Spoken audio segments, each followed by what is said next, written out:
सभी को खम्मागणी, हर हर महादेव, जय माता दी, जय महासापुरा। आज हम जिन शख्स के साथ विराजमान है, एक तहे दिल से हम उनका स्वागत करना चाहेंगे। उन्होंने अपने खुद बहुत कम समय होने के बाद भी उन्होंने अपना समय निकाला। ठाकुर दीपेंद्र सिंह नीमराना से, जागीरदार साहब, आपका बहुत बहुत स्वागत है। दादा को बहुत बहुत स्वागत है आपका।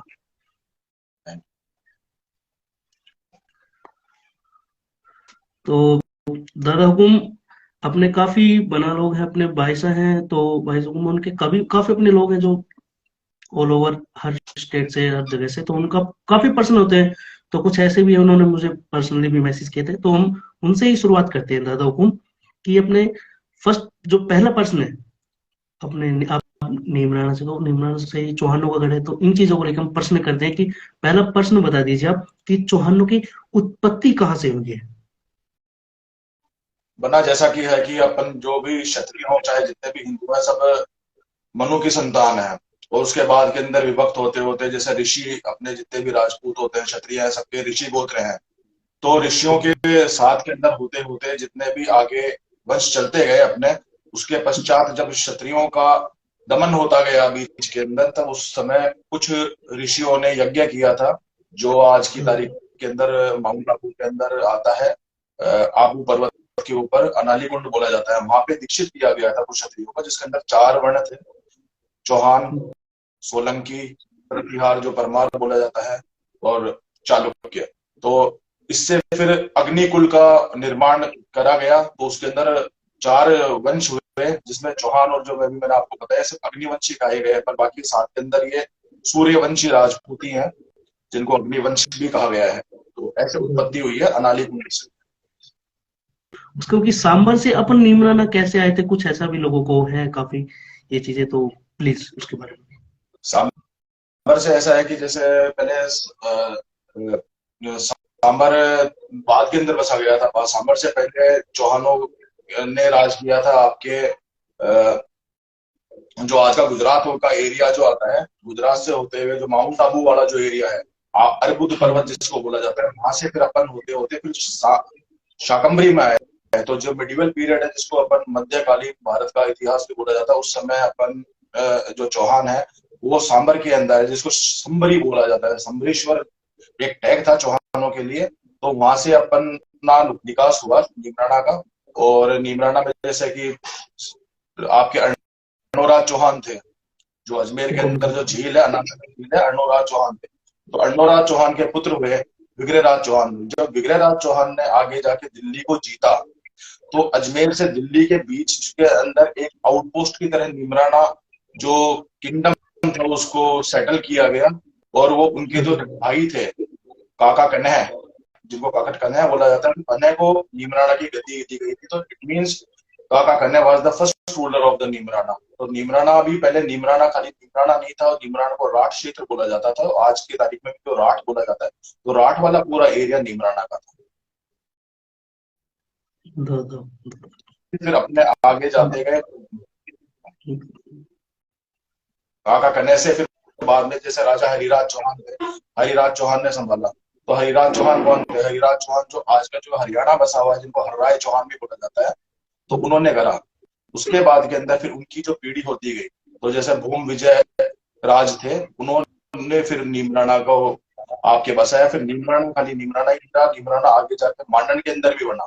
तो नीमराना के पास भैरोड कस्बे के अंदर मांडन आता है, मांडन के अंदर बसा। मांडन के बाद के अंदर फिर युद्ध हुए। फिर मंडावर के अंदर नीमराना को शिफ्ट किया गया, जो आज के अलवर के अंदर तहसील है मंडावर। तो मंडावर में किया गया, मंडावर तक चली। मंडावर के बाद के अंदर फिर सन 1500 के अंदर मतलब राजा राम सिंह जी वो वापस से आए। उन्होंने आके नीमराना को स्टैब्लिश किया, बाद के अंदर बसाया, तब जाके नीमराना बसा। और उन्होंने बावड़ी वगैरह बनवाई उनके समय के साथ काम। जी ऐसे दादा हुकुम, हुकुम दादा हुकुम, दादा हुकुम, बहुत बहुत शानदार, अच्छी लगती है ये चीजें सुन के भी, मतलब कि इतना कुछ सीखने को मिलता है अपने लोगों से कि मतलब काफी चीजें। एंड दादा हुकुम, हमारे खुद मन के अंदर एक पर्सन था, और मतलब काफी अपने मतलब अपने ही क्या मतलब सभी लोगों की छोटी, बिल्कुल छोटी सी चीज है, बट है एक देखने का जरिया बहुत बड़ा है। कि बोलते कि महासापुरा ने एक वरदान दिया था चौहानों को नमक को लेके, कुछ उसके बारे में एक थोड़ी सी अगर। अब जैसे मैं बताऊं, कई बार लोग बाग राजपूतों के अंदर भी माता जी के कई नाम होते हैं। तो जैसे कि कई मतलब लोगों का ज्यादातर क्वेश्चन ये रहता है कि चौहानों की कुलदेवी कौन है, शाकंभरी है या आशापुरा है। तो शाकंभरी माता जी का ही नाम आशापुरा है। पहले नाम जो सांबर के अंदर जो झील का जो झील की आप बात कर रहे हैं, पहले पूरी सांबर ही हुआ करता था, एक भूभाग था जिसको रेगिस्तानी इलाका भी बोल सकते हो आप, प्लेन्स के अंदर। बाद के अंदर उसके अंदर फिर पृथ्वीराज चौहान के फोर फादर्स को माँ शाकंभरी माता जी ने वरदान दिया था कि भाई आप अपना घोड़ा फिरावें, जहां तक हो सके पीछे मुड़ के मत देखना। तो ये जो आपका जितना भी है वो सारा का सारा जो जमीन है वो आपके सोने में बदल जाएगी। तो फिर ये इसकी एक कहावत भी है, 24 कोस घोड़ा फिरा हुई सांबर की खान, मुझे कौन खाने देगा माँ नरसी आलम जान, तभी कर दिया नमक पानी माथ शाकंबर राजरानी। तो 24 कोस घोड़ा फिरा का मतलब होता है उन्होंने 24 कोस तक घोड़ा फेर दिया, बहुत लंबा होता है। और बाद में उनको लगा कि क्या पता भूल गए, रेगिस्तान का कोई कत्तो था ही, घूमते घूमते उन्होंने वैसे टर्न ले लिया, देखा तो मुड़ गए। तो वो पूरी की पूरी जो कन्वर्ट हो गई आपके गोल्ड के अंदर। फिर उसके बाद के अंदर लड़ाई वगैरह हुई, काफी उसके लिए लड़ाइयां होती थी। हालांकि चौहानों को कोई जीत नहीं पाया, अजय थे चौहान। तो उसके बाद के अंदर जब अजय रहे, पर ब्लड तो देना ही पड़ता है ना किसी भी चीज के लिए। तो उनकी जो माँ थे, उनकी माँ जाके शाकंभरी माता जी के चरणों में पड़ गए और उन्होंने कहा कि हे मातेश्वरी, आप अपनी माया को समेट लें और जो भी आपने ये करा है इसको पुनः वैसा ही करते हैं। तो शाकंभरी माता जी प्रसन्न हुए, उन्होंने कहा कि चलो कोई बात नहीं, मैं इसकी जगह आपके लिए झील का निर्माण करती हूँ और झील के अंदर शाक यानी नमक वो पैदा होगा, मेरे ही नाम पे शाक पैदा होगा। अभी आप ये दुर्गा सप्तशती पढ़ते हैं तो उसमें शाकंभरी माता जी का पूरा वर्णन है कि कैसे वो सती हुई, कैसे शराब के कारण उन्होंने नमक खाया था। तो नमक के रूप के अंदर जो माता पार्वती है वो शाकंभरी माता जी के रूप में विराजित है। तो उन्होंने कहा, तो फिर तब से फिर बाद में जो चौहानों का भूभाग था पूरा का पूरा मिडिवल पीरियड के अंदर शाकंभरी से लेके आपके पूरा नागौर जो छतरपुर वगैरह है, और जो आशापुरा माता जी का मंदिर जैसे कि आपको दिखेगा नाडोल के अंदर पाली में। तो पाली में जो दिखेगा आपको, तो वो लक्ष्मण देव जो चौहान थे उनको मातेश्वरी ने वरदान दिया, उनकी आशा पूर्ण करी। तो उन्होंने अपने माता जी का नाम रख दिया माँ आशापुरा, कि भाई ये माँ तो आशा पूरा करने वाली है। तो आशा पूर्णा भी बोलते थे, कई लोग बोलते हैं अन्नपूर्णा बोलते हैं। फिर आशा पूर्ण शाकंभरी माता जी के रूप है। तो किसी समय एक राजपुताने के अंदर अपने प्रचलित थी बहुत बड़ी कहावत, बोले अन्न भगवान रो और लूण चौहान रो, क्योंकि जो लूणकरण सर वाली जो झील है जिसमें नमक निकलता है, और आज जो शाकंभरी माता जो माता जी का मंदिर भी है जहाँ पे निकलता है, वो सब चौहानों के अधीन था और वहां पे नमक खाते थे दुनिया। तो नमक का कर्ज बोला जाता है ना। कि दादा कि सीरियसली बहुत ही अच्छे तरीके से आपने एक्सप्लेन करा एंड लोगों को बताया, क्योंकि लोगों को काफी चीज को लेके मैथ था, जिन्होंने पढ़ रखा है, जिनको नॉलेज उनकी बात लगा, बट ये बताना बहुत ही जरूरी था कि it's not a difference between मासा काम्बरे एंड मासा पूरा। बहुत सही तरीके से बताया।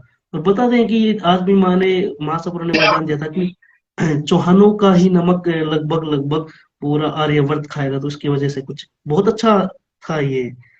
एंड देखो, एक जैसे अपन कुछ ना अपन सब किसी ना किसी से इंस्पायर्ड होते हैं, किसी किसी ने से प्रेरित लेते हैं। तो अपने कौन कौन मतलब महाराजा रहे हैं, जबकि वर्तमान समय में किसी न किसी से। तो आप कुछ ऐसे महान राजाओं के नाम बताना चाहे अपने ही पूर्वजों के, जिनसे अपन देख के अपन ने बहुत कुछ सीखा है, अपन कभी हार नहीं मानी कि चलो उन्होंने कराया तो हम उनके खून के हैं, हम भी ये करके दिखाएंगे, हम क्यों इन परेशानियों से, छोटी मोटी परेशानियों से पीछे हट जाए। तो कुछ ऐसे महाराजाओं के नाम अगर आप बताना चाहे तो। आपने देखा जाए तो कुछ ही जो अपने अगर पूरे भारतवर्ष में ही देखा जाए, जितने भी अपने राजपूत राजा रहे हैं और साथ के अंदर अपितु राजपूत ही नहीं, राजपूत कौन होता है, क्षत्रिय कौन होता है, क्षत्रिय वो होता है जो हर योद्धा का सम्मान करना जानता है, चाहे वो किसी भी वर्ग जाति धर्म से आता हो। तो सीखने के लिए बहुत सारे लोग हैं, काफी है। अगर आप चौहानों की बात करें तो चौहानों के अंदर तो एक से बढ़कर एक, अगर जो बना लोग RSIS का एग्जाम देते हैं तो उसके अंदर बोला जाता है भाई गोल्डन पीरियड मिडिवियल हिस्ट्री के अंदर गोल्डन पीरियड किसका था, तो सम्राट विग्रहराज चौहान का नाम आता है, जिनको बीसल देव चतुर्थ भी बोला जाता है। तो ये 4 जो ऑप्शंस आते हैं उसमें टिक लगाना पड़ता है, तो वही आएगा। तो कोई बदल नहीं सकता हिस्ट्री को। तो आज कोई बन के बैठते हैं कि भाई हम हिस्ट्री कुछ भी बना लें, कुछ भी करना है, तो उससे होना ज्यादा कुछ भी नहीं है, ज्यादा इंसान को विचलित भी नहीं होना चाहिए। बाकी जैसे मेरे आइडल विग्रहराज चौहान हुए, पृथ्वीराज चौहान हुए, अगर चौहानों में बात करें राजा हमीर देव चौहान हुए, और आपने कानड़ देव चौहान और वीरम देव चौहान, भोगाजी चौहान, मतलब बहुत सारे देखे होंगे ऐसे। भोगा अब अदर जो राजपूत अपने जो आते हैं, जिसके अंदर दुर्गादास राठौड़ आते हैं, अमर सिंह जी राठौड़ आते हैं, महाराणा प्रताप, राणा सांगा, और जैसे अगर और भी देखे जाए तो आपके ऊपर जाए तो आपके सम्राट अशोक वगैरह। तो ऐसे बहुत सारे जो राजा महाराजा हुए जिन्होंने हमेशा कुछ दिया ही है राजपूतों का।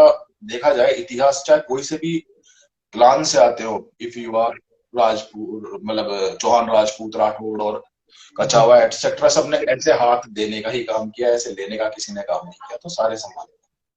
बिल्कुल दादा हुकुम, बिल्कुल, बहुत बिल्कुल अपने खून के अंदर है। अपन लोगों को सम्मान देते हैं, यही तो कारण है कि आज लोग हमें मानते हैं, पूछते हैं, और बहुत अच्छी बात है ये चीज। बिल्कुल दादा हुकुम, बिल्कुल हमें ये सीखना भी चाहिए।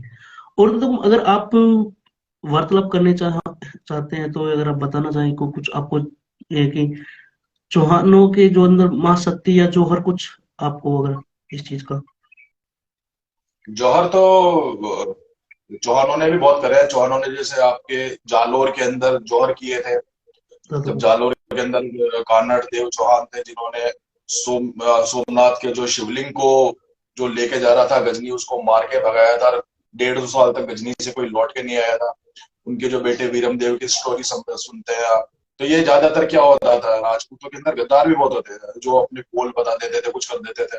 तो उस चक्कर के अंदर रानियां जौहर करती थी, और जो राजपूत होते थे सारे, जो क्षत्रिय होते थे, वो केसरिया करते थे। जो केसरिया इन द सेंस कि भाई लास्ट जो उनके अस्तित्व की जो लड़ाई होती थी उसको केसरिया बोला। तो ये जालोर में हुआ, ऐसे आपके रणथंभौर में हुआ। जो फर्स्ट जो जल जोहर था वो कहाँ हुआ था, अग्नि जोहर का पड़ा है आपने जगह हुआ है, चाहे चित्तौड़ में हुआ, जालोर में हुआ, चाहे आपके जैसलमेर में हुआ। जब जल जोहर हुआ था, जल जोहर कहाँ हुआ था, जल जोहर हुआ था आपके इसके अंदर रणथंभौर में। अग्नि जोहर भी हुआ था, जल जोहर भी हुआ था, दोनों। दादा और सती सती तो जगह होते थे। दादा दादा को हमारे के प्रतिहार है, प्रतिहार साहब है, उन्होंने बोला है कि बिसल देव चौहान के बारे में अगर आप वार्तालाप करना चाहते हैं तो बिसल देव या विग्रह राज जी चौहान, सम्राट विग्रह राज जी के बारे में अगर थोड़ा सा कुछ अलग हट के बातें, जैसा आप अपने इतिहास से बताना चाहते हैं। विग्रहराज चौहान के बारे में, विग्रहराज चौहान सम्राट अर्णोराज चौहान, जो आज की तारीख में जो अजमेर के अंदर अना सागर जो झील है, उसका निर्माण अर्णोराज चौहान ने करवाया था। अर्णोराज चौहान ने आपके गजनी से आए हुए सुल्तान के सेनापति को मारा था, जान से मार दिया था। जिस जगह मारा था उस जगह उन्होंने तालाब खुदवाया था। उनके 4 बच्चे थे, बड़े बड़े थे जगदेव, और सेकंड थे आपके विग्रहराज चौहान, और बाद के अंदर फिर 2 और थे। तो तीनों को तो राज दिया गया। जो जगदेव थे वो इतने लायक नहीं थे बड़े होके भी कि भाई उनके फादर को उनके ऊपर भरोसा नहीं था कि उनको कहीं का भी रूलर बनाया जा सके।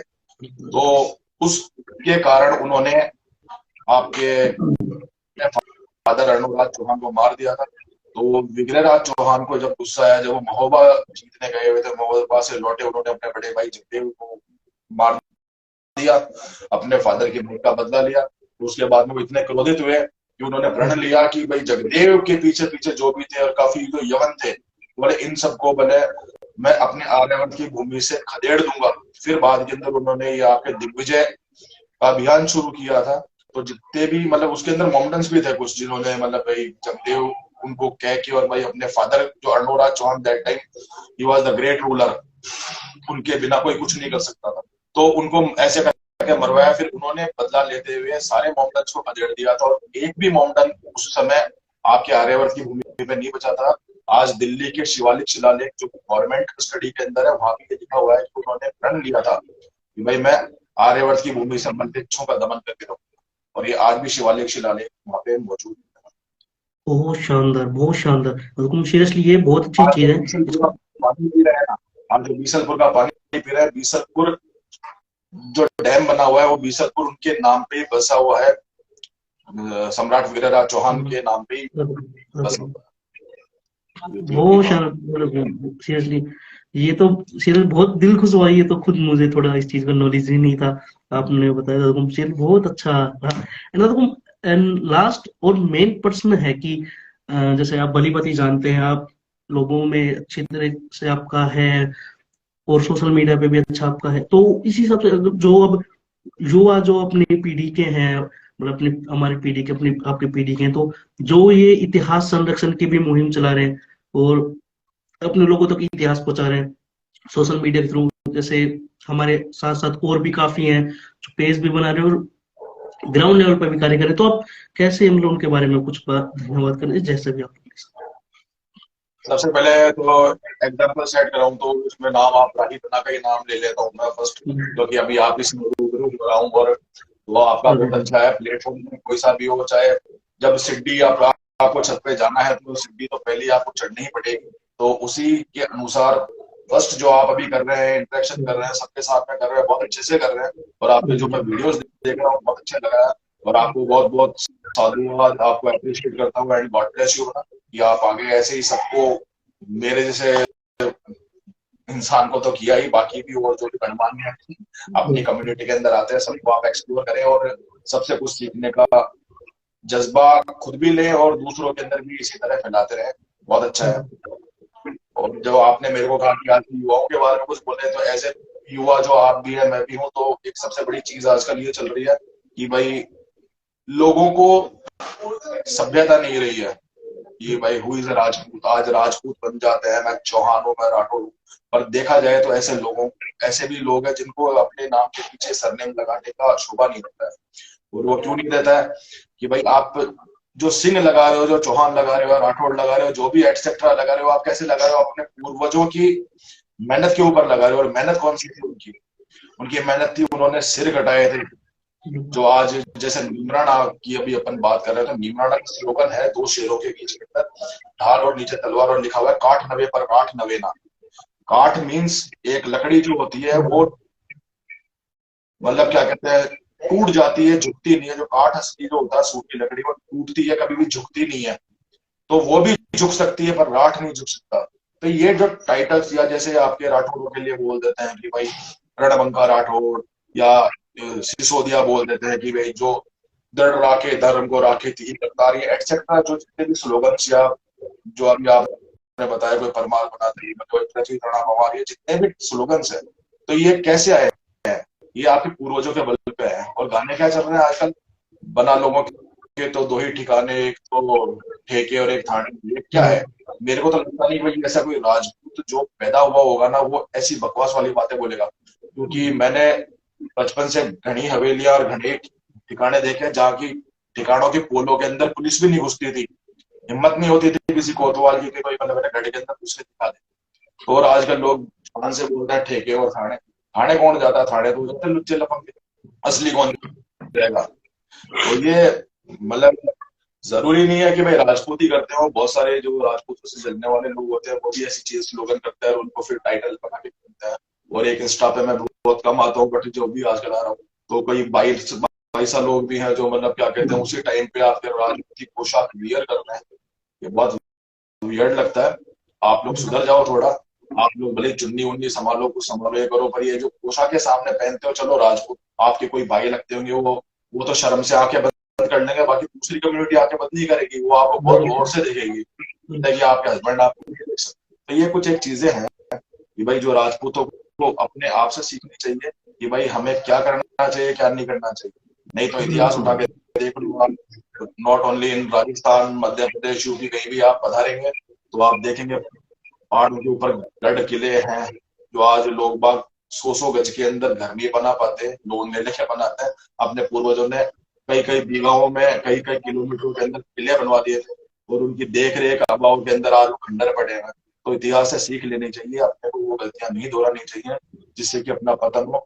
अपने को खुद को सक्षम होना चाहिए और अपन वो कार्य करें जो अपना समाज उत्थान कर पाए। बस मेरा इतना ही कहना है, बहुत बाकी सब समझदार है। शानदार, बहुत शानदार, बिल्कुल। आपने जो भी बोला है कि बना लोगों के ठिकाने या ठाकुरों को ठिकाने, ठेके और थाने, शायद उनको ये नहीं पता कि राजे और रजवाड़े भी रहे हैं।